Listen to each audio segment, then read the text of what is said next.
আপনারা সারা বাংলাদেশ ব্যাপী ভাইরাল একটি ঘটনা যে দুইটি সন্তান রেখেই বাবা চলে গেছে।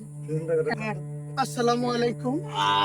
এই মুহূর্তে আছি ঝিনাইদহ মহেশপুরের ভৈরবা এক প্রত্যন্ত গ্রাম, যে গ্রামের নাম পুরাতন কলাতে আছি। ঠিক আপনার নামটা? রিনা খাতুন আপুর বাসায় এসেছি। আপনারা সারা বাংলাদেশ ব্যাপী ভাইরাল একটি ঘটনা যে দুইটি সন্তান রেখেই বাবা চলে গেছে। এমন ভাবে রাখা না, বাচ্চা দুইটা যখন পেটে আসে মায়ের প্রথম আল্ট্রাসাউন্ডেই ধরা পড়ে দুইটা যমজ বাচ্চা হবে। ঠিক তখনই বাবা জানতে পেরে এই বাচ্চাদেরকে আর খোঁজ নেয়নি, এমনটাই তো? এবং বাচ্চা পেটে থাকা অবস্থায় সে নির্মম অত্যাচারের শিকার হয়েছে।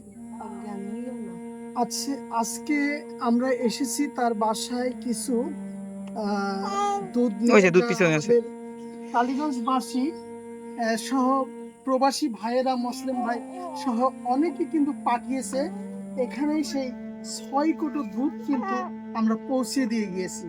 প্রতি মাসে এরকম 12 কোটো দুধ লাগে। হয়তোবা বাচ্চা ডে বাই ডে বড় হচ্ছে, সেক্ষেত্রে তার দুধের কোটোর হিসাবও বাড়বে সামনের দিকে। একদম অল্প বয়স। আপনার বয়সটা কত? আচ্ছা, 20। দেখে মনে হচ্ছে আরো কম হতে পারে। তো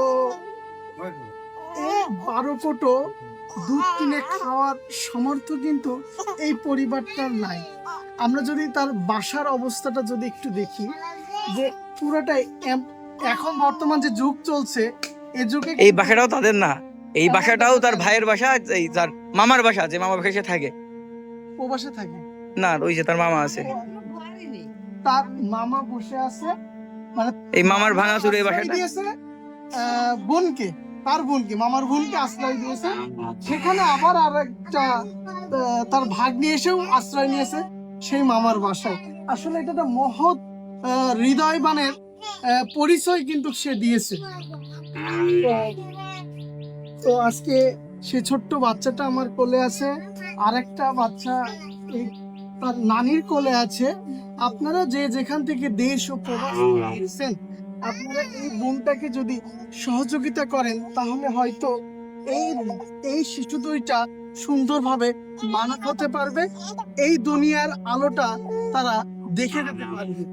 অন্যথায় এদের পরিণতি কি হবে তা মহান রব্বুল আলামিনই ভালো জানে। ধন্যবাদ যে যেখান থেকে ভিডিওটা দেখছেন, আপনারা আপনাদের অন্তরস্থল থেকে সাহায্যের হাত বাড়িয়ে দেবেন। না পারলেও ভিডিওটা শেয়ার করে দিন। ধন্যবাদ সবাইকে।